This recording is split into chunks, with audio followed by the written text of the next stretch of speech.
Muito bem, pessoal. Apenas para deixar bem claro para vocês, eu queria falar um pouco melhor sobre a estratégia de endereçamento de memória, que nós comentamos bastante aí nos vídeos sobre memória cache e talvez não tenha ficado muito claro. Então, o que significa a estratégia de endereçamento da memória? Então, vamos lá. A gente quer estudar um pouco sobre como que a gente pode endereçar a nossa memória. Endereçar a nossa memória significa que eu quero atribuir endereço aos campos da minha memória, ok?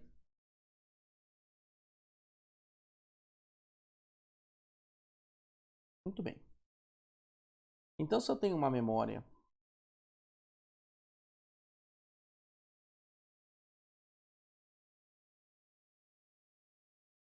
antes de mais nada, a gente tem que lembrar o seguinte: numa memória, a menor unidade de endereçável é o byte, ok?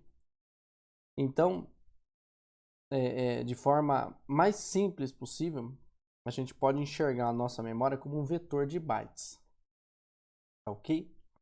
E geralmente nós vamos falar de memória com um tamanho múltiplo de uma potência de 2, ok? Por exemplo, suponha que eu tenho aqui uma memória com 32 bytes.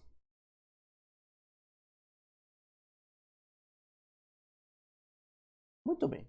Se ela é um vetor, então eu tenho que numerar essa memória de 0 a 32. Então eu vou numerar 0, 1, 2, 3, 4 e assim por diante. A pergunta aqui é a seguinte: quantos bits eu preciso para representar esses 32 bytes? Ou a pergunta pode ser a seguinte: quantos bits eu preciso para endereçar a minha memória de 32 bytes? Bom, para eu representar números de 0 até 31, ou seja, 32 números distintos, eu preciso de 5 bits. E 2 elevado à quinta é 32. Então, para eu representar números de 0 a 31, eu preciso de uma grandeza aí de bits que representem 32 números distintos. Portanto, eu preciso de 5 bits. Então, endereçar essa memória com números binários corresponderia a eu utilizar 5 bits. 0, 1, 2, 3, 4 e assim por diante, até a minha última posição, que seria 31, que é justamente 1, 1, 1, 1, 1. Ok? Muito bem. Agora, nesse ponto, eu queria pensar com vocês o seguinte: e se eu gostar, e se eu quisesse agrupar os dados da minha memória em blocos? Então, vamos lá. Suponha que eu tenho essa mesma memória de 32 bytes, só que agora eu quero agrupar os meus dados em blocos de 4 bytes, ok? Que é o tamanho de uma palavra, por acaso, né? Que é o que a gente usa muito convencionalmente na arquitetura MIPS. Então, se eu quisesse pegar essa memória, que tem 32 bytes, e eu quisesse agrupar os dados dessa memória em blocos de 4 bytes, eu poderia representar essa memória como uma matriz. Ok? Essa matriz ela teria 4 colunas por linha, e cada coluna representando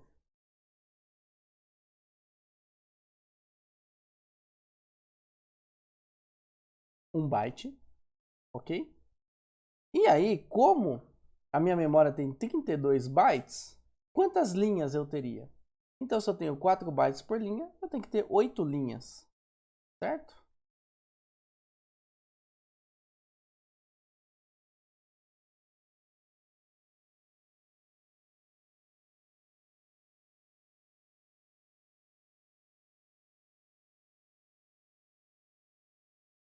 Muito bem. Eu tenho 32 linhas. Desculpa, 32 bytes com 8 linhas. Certo? Agora, como que eu endereço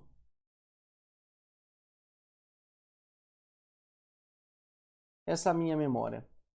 Então eu preciso apenas de números de 0 a 7, ok? Porque me sobraram 8 linhas. Então eu preciso representar 8 endereços. Se eu fosse representar isso em binário, eu precisaria de 3 bits. Ou seja, 0, 1, 2, 3, 4, 5, 6 e 7.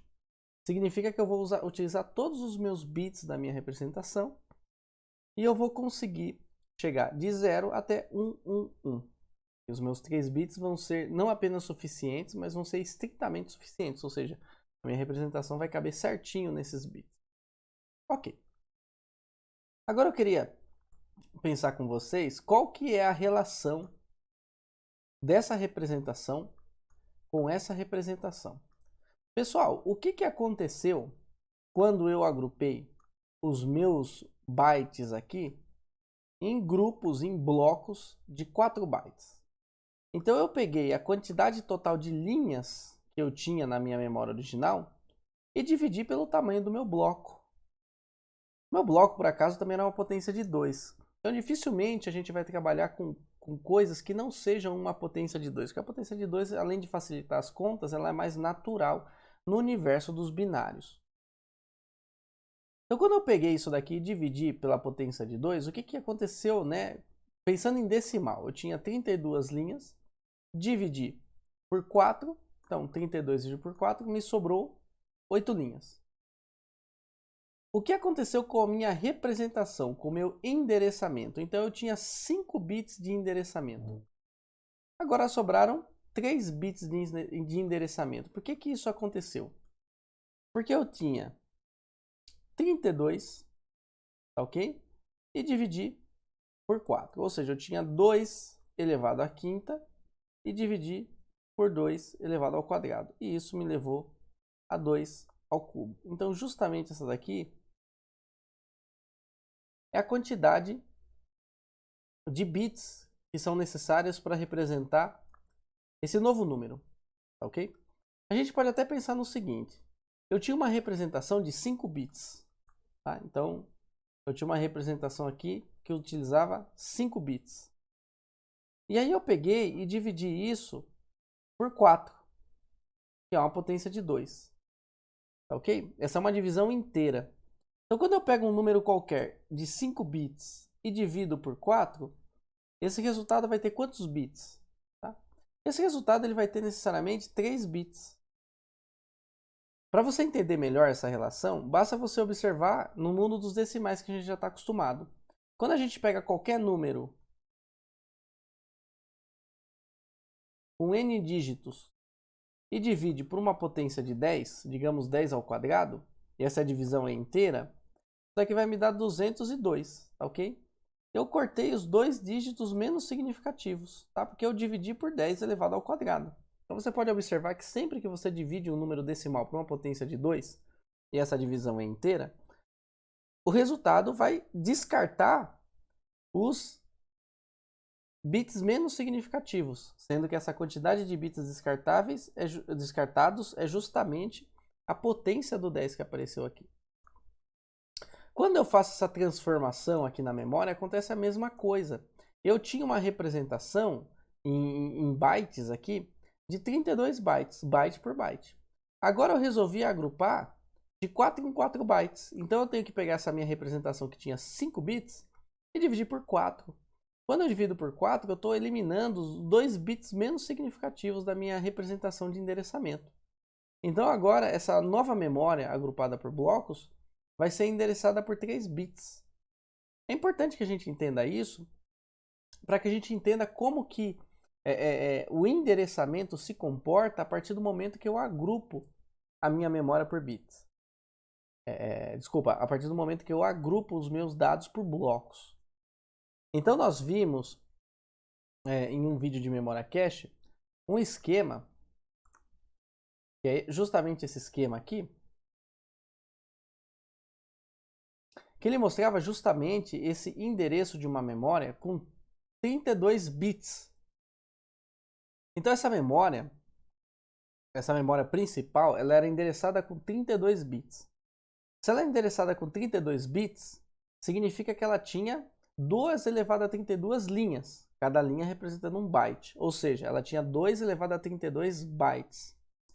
2 elevado a 30 bytes é 1 gigabyte. Portanto, 2 elevado a 32 são 4 gigabytes. Então, essa representação de endereçamento representa uma memória de 4 gigabytes. É uma memória aí que um celular hoje tem. E quando eu estou eliminando esses 2 bits menos significativos, significa que eu estou considerando a minha memória agrupada por blocos. Blocos de 2 elevado a 2 bytes, ou seja, de 4 bytes. Então, eu estou considerando blocos de uma palavra. Então, por isso que na hora de considerar o endereçamento, eu estou desconsiderando esses 2 últimos bits. Eu estou considerando que os dados da minha memória estão agrupados por blocos de 4 bytes.